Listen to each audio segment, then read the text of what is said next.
Welcome back to the Deep Dive. It is January 24th, 2026. And if you've been glued to the news out of DC this week, you probably have just a serious case of whiplash. Oh, whiplash is putting it mildly. I mean, we were on the verge, literally hours away from the biggest legislative breakthrough for crypto in the U.S. ever. We're talking about the Digital Asset Market Clarity Act, H.R. 3633.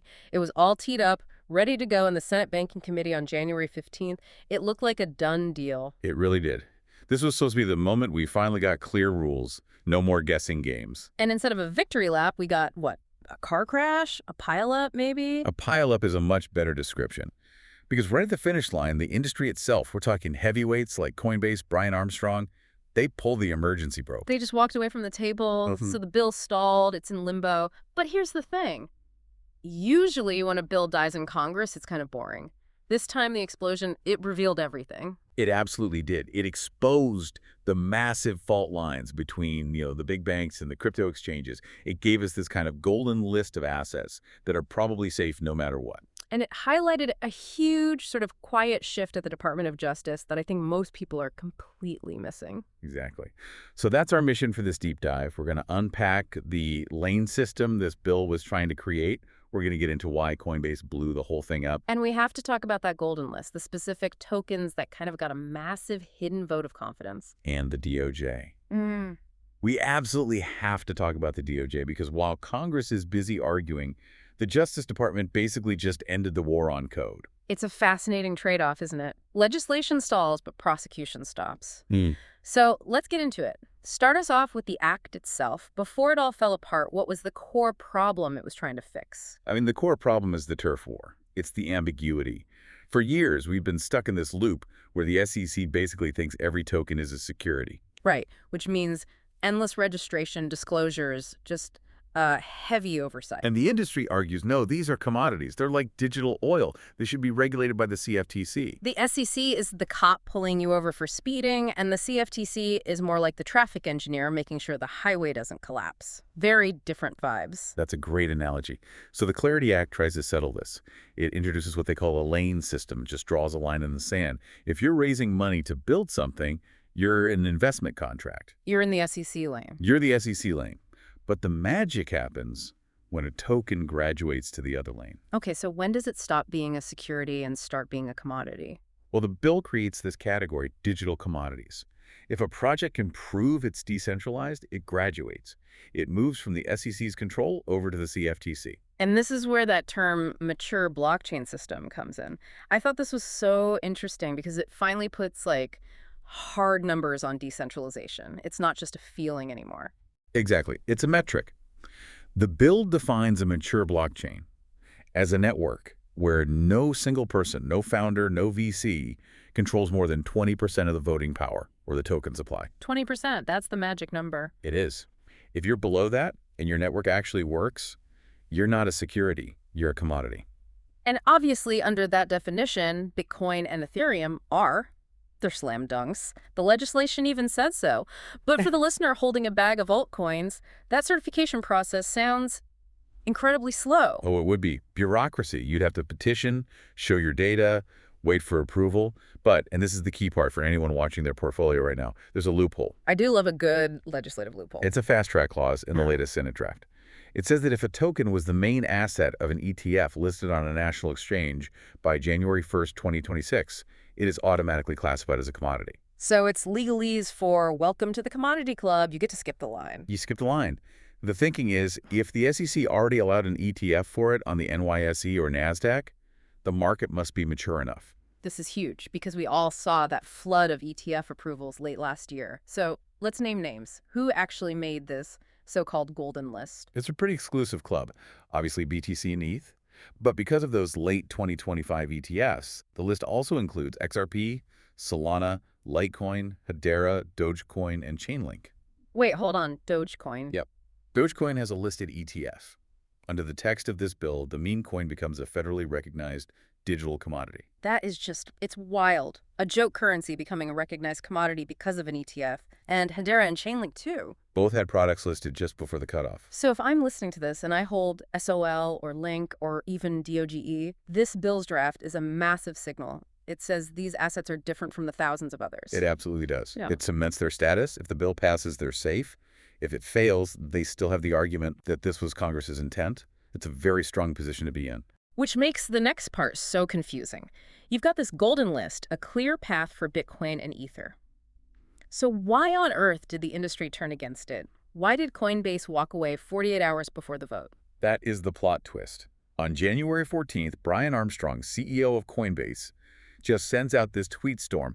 He calls the bill even worse than the status quo, and he had 3 really specific reasons. Okay, let's break those down.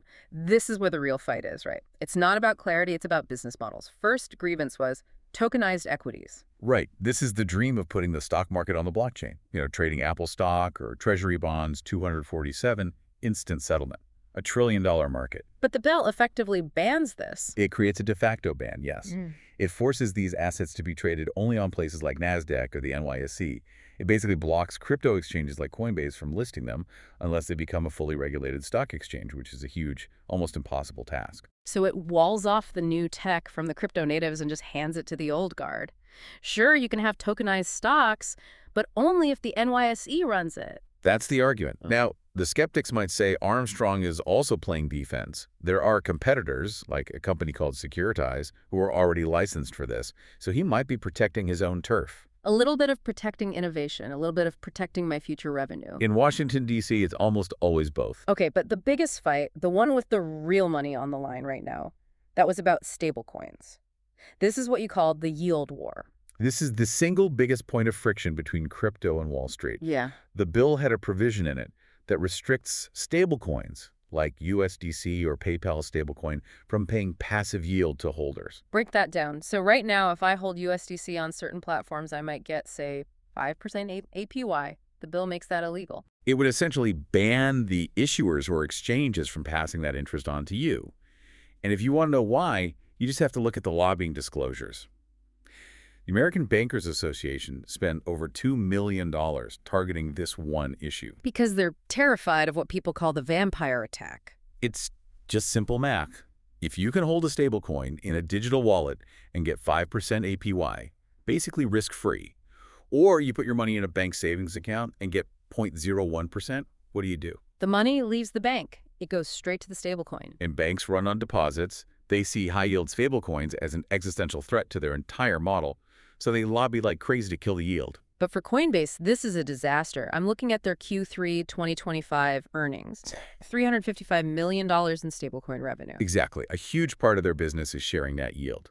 If the law bans it, that revenue just evaporates. So you have an impasse. The banks won't let the bill pass with yield. Coinbase won't support it without yield. And the bill dies in the middle. It's a standoff.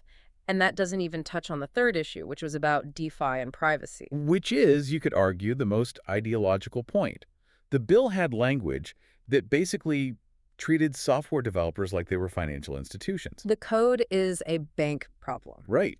If you write open source code for a decentralized exchange, the bill could be read to say, you are now responsible for KYC on every single person who uses that code. That's impossible. If I put code on Ethereum, I have no idea who uses it. Precisely. Armstrong argued it's a de facto ban on DeFi development because it demands compliance that is technologically impossible. So Coinbase pulls its support, the industry revolts, the committee gets cold feet, and they delay the vote. We're back to square one. But, and this is the part I really want to focus on, while everyone was focused on the bill dying, something huge was changing at the Department of Justice. This is the end of regulation by enforcement piece.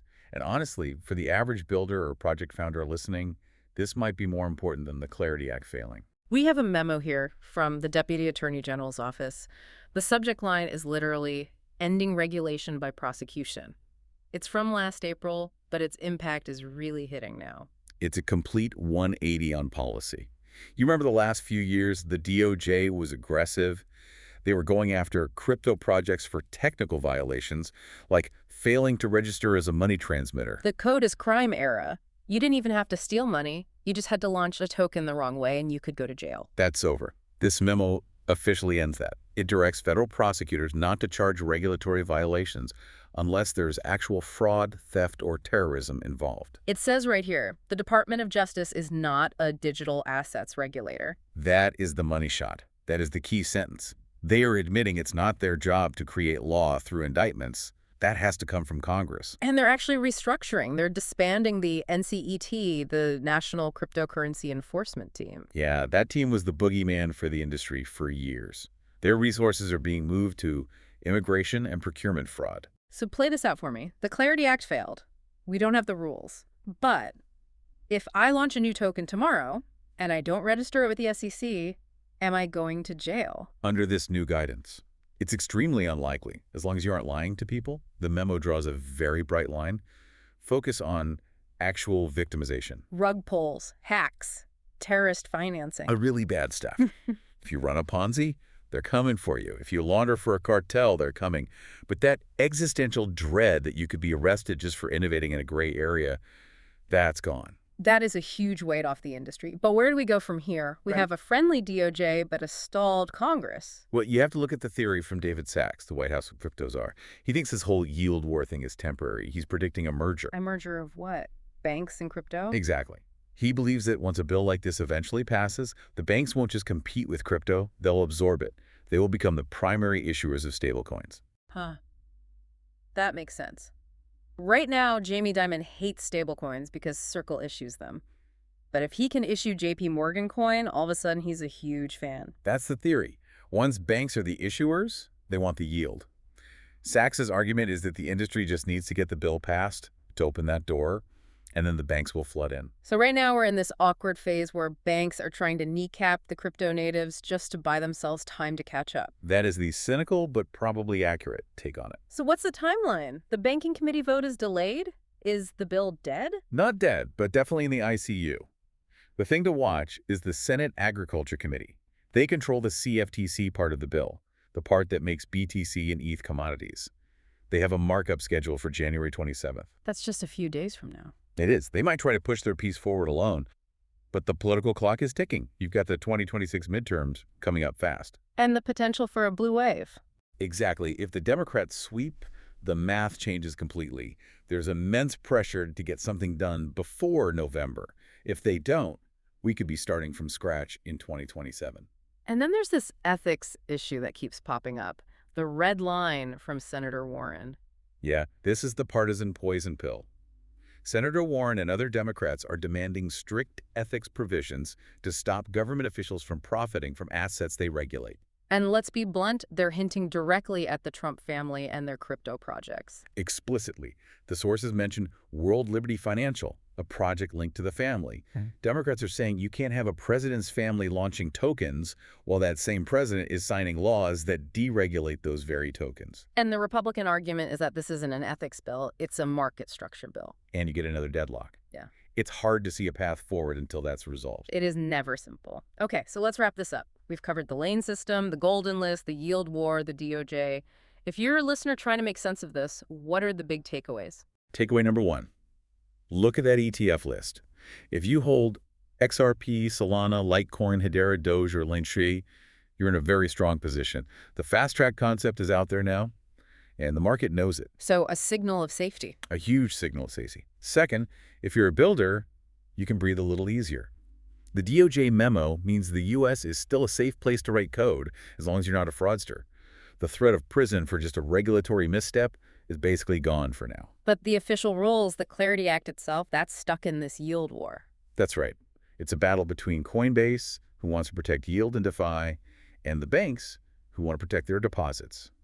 Until they can cut a deal, we're stuck. It really feels like a battle for the soul of the future financial system. Is it going to be decentralized, or is it going to get absorbed by the old guard? That is the billion-dollar question.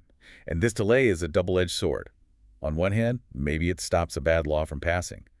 On the other hand, Europe has MiCA. They have clear rules. If the U.S. spends 2 more years arguing, the innovation might just pack up and move to Paris anyway. And that's the risk. We will be watching the Senate Agriculture Committee on January 27th very, very closely. The game is back on if they make a move. Thanks for listening to The Deep Dive. We'll catch you on the next one.